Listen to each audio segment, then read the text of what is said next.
Used to think that Zergs like this map a little bit more way back in the early days, because this is when Zergs discovered that they could just make a million Mutalisks, take the island, and win pretty easily. But I am just shocked at the resilience of good Protosses these days with their Blinkstalkers and Storms and Cannon play. I'm really excited to see how White Raw's going to play this map out.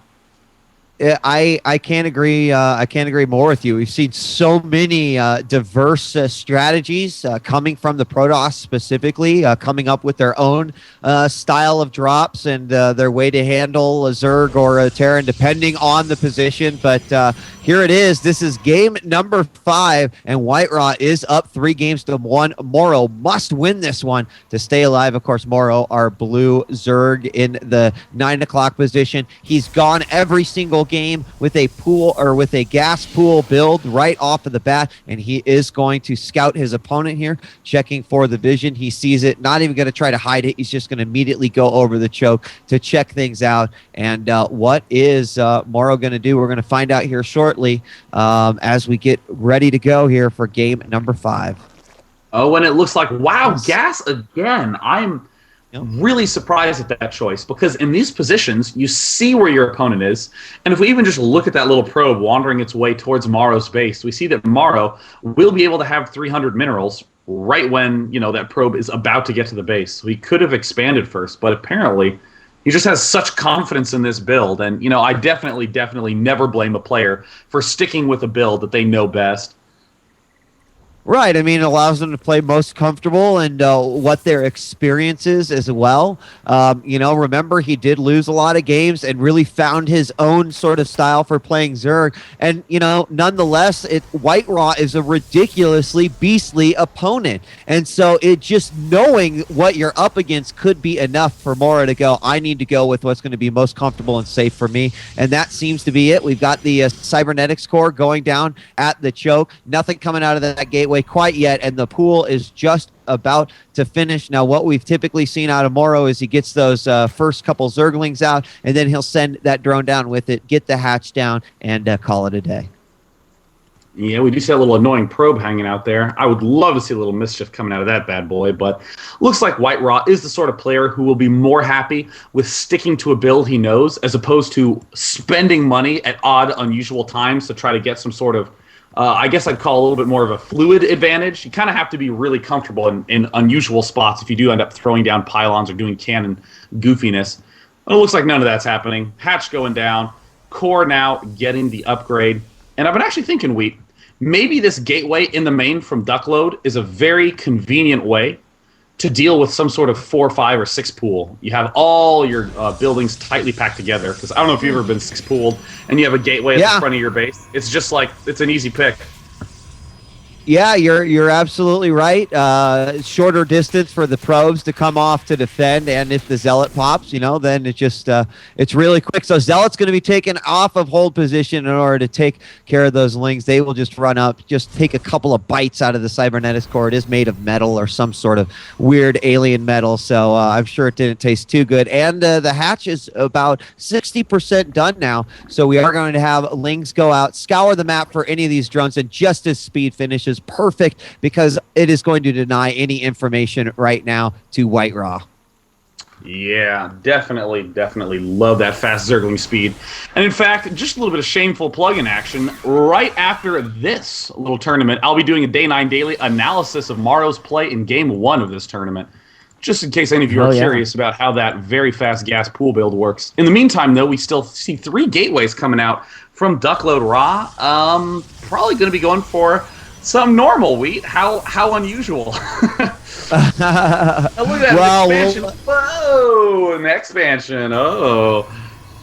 Yeah, and there the Nexus goes down. So I don't know. White Raw just continuing to just show us that I feel like he just plays in a groove, and whatever that groove may be is just what kind of comes out here. Third queen for Morrow is out, and of course using that to spread around the creep. And here is that very, very tight spine crawler placement here for Morrow. Couldn't have come up at a better time. I just feel like once he's had those up early, then he's been in a lot better shape. The Overlord also sitting up right outside the expansion, so it's like, sweet, I see everything that is going on right now. Yeah, and the Forge going down, this is just shockingly normal and typical from Duckload.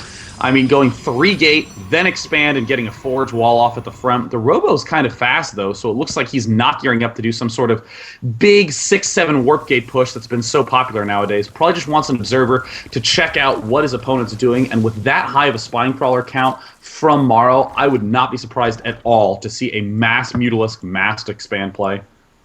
Well, we'll be finding out soon as the lair is going to be completing, and we have, again, another Spinecrawler going down, just repositioning those a little bit. Ling's going out to scout as well, as whiteRa just makes this choke his to make sure that he gets his expansion up. Now, talking a little bit about almost a lack of aggression here by DuckloadRa, and almost saying, I'm going to play a safe game to win this competition. I mean, we've seen him sort of change course here a little bit.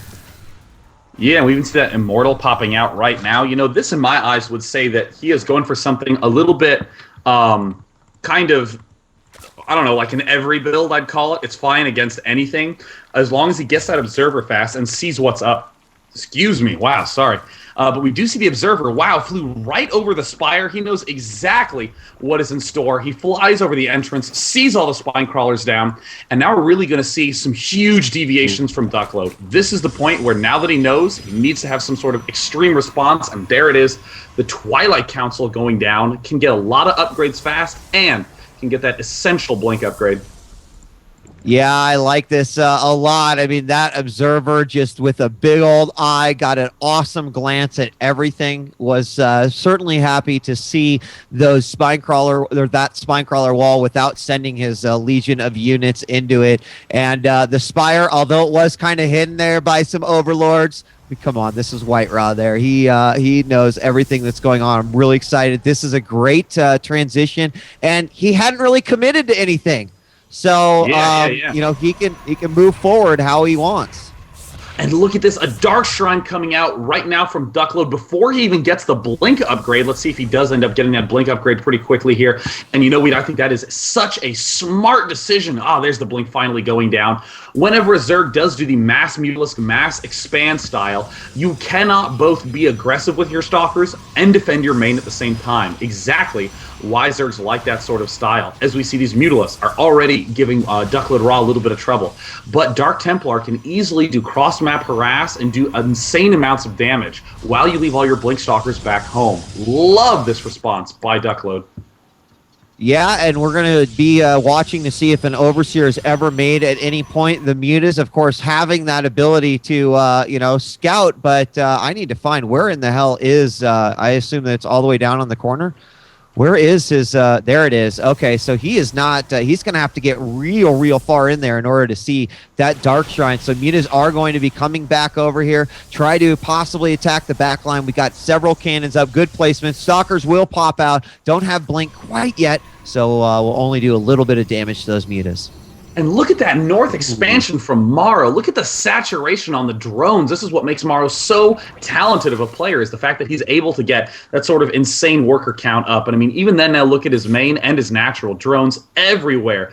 But I'm a little worried about those 3 DTs just sprinting through the middle, and they're already at 50 damage a whack. They have the +1 attack upgrade. It looks like DuckloadRa is still playing defensive with the rest of his units, but here comes the DTs.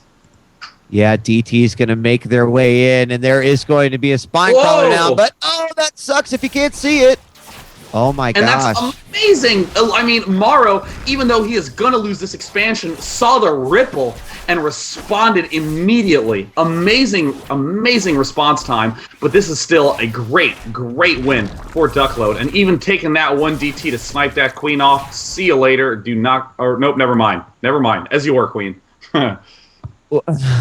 Yeah, he's just going to pass him. Oh, wait, no, I'll go on. And I don't see any Overseer. Yes, I do. I see an Overseer here at the natural, so he does have one, and he knows one's heading down that way. So definitely put him kind of on guard a little bit. We're now going to have DT hanging out over near the gold, as DT often like to do. We've also got the gold going down for whiteRa with a huge Blink Stalker army moving out. Few sentries, Immortal as well. We've got Mutas hanging out in the back. Not sure if he wants to go in, make some sort of attack on here, but look at this Protoss army maybe moving forward.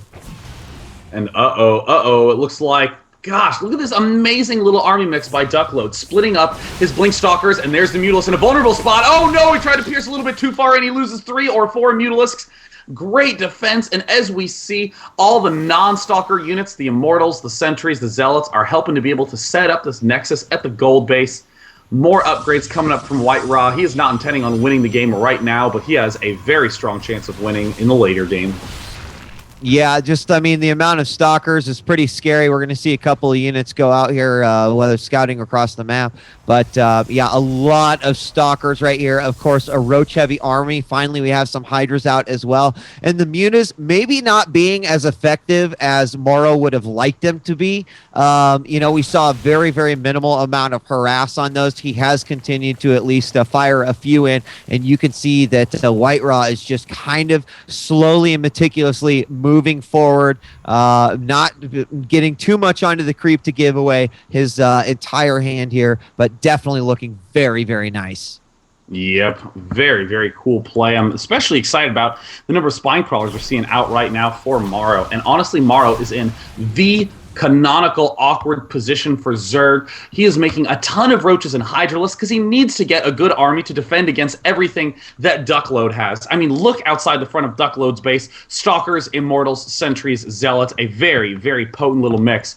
And as Morrow gets the right mix of units and the right amount of units to hold that off, he immediately hits maxed. So what do you do then? The obvious choice is to try to get Corruptors into Broodlords as fast as you can, but even then, that takes a lot of time, so Morrow's going to need to get those fast or rapidly up that spine crawler count if he wants to hope to stay alive.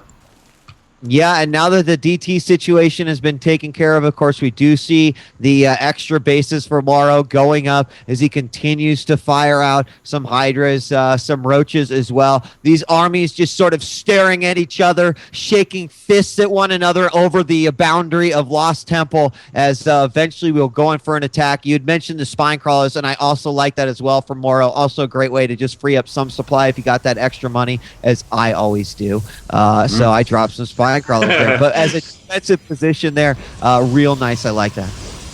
And we see a very classic move coming out from Duckload, getting 2 Robos to start rapidly increasing the Immortal or Colossus count while getting a huge number of gateways. And how are his upgrades doing? Wow, already on the way to +3 ground weapon. And we see that Zerg still sitting maxed, still having a lot of money, getting more Spore Crawlers, and Morrow just taking the entire map. But this is still such a difficult spot to be in, because how do you deal with the fact that you cannot make any more units? And it looks like attacking is the answer that Morrow has. Oh, wow, and here he goes, moving forward. He's going to try to work with all these units. These Stalkers on top are going to get focus fire by the Mutas. They'll go down. Army moving forward. The Colossi are out as well, and he's got to watch those backlines as Morrow is going to leave with his tail between his legs on that one. Suddenly realizing this is not exactly the attack I want to be making. Another Colossus comes out, and this is kind of scary. Although he did free up, no, he didn't free up any supply. He's still at 200. We see Corruptors coming out, a bunch of Zerglings, so this is going to be crazy how he decides to reinforce himself. Yeah, again, the Zerglings, they're those mass units. They're the units that you can build lots of that let you get maxed pretty quickly, but you don't want to be maxed with a lot of Zerglings. If you do get maxed with Zerglings, you have to attack fast, because you cannot be in a 200 battle with that many weak units. Here comes the push. Morrow getting caught in an awkward angle. He's going to try to run the Zerglings in to do some damage, but the distraction attack did not work as well as he'd presumed, and he is going to kill hardly anything at all. As we see 11 Corruptors coming out right now, that might be exactly why Morrow pushed, to get enough food to do that. Yeah, you're absolutely right. I mean, he did some great play with the Corruptors, keeping on top of that corruption and taking care of the units that he needs to. Observers getting a full view on everything. Changelings come in, they're going to get owned as well. So he's got to get rid of those 5 Colossi and deal with this ground force. Again, we also have whiteRa with a fourth base going up as well. So both players at max here, and here we go.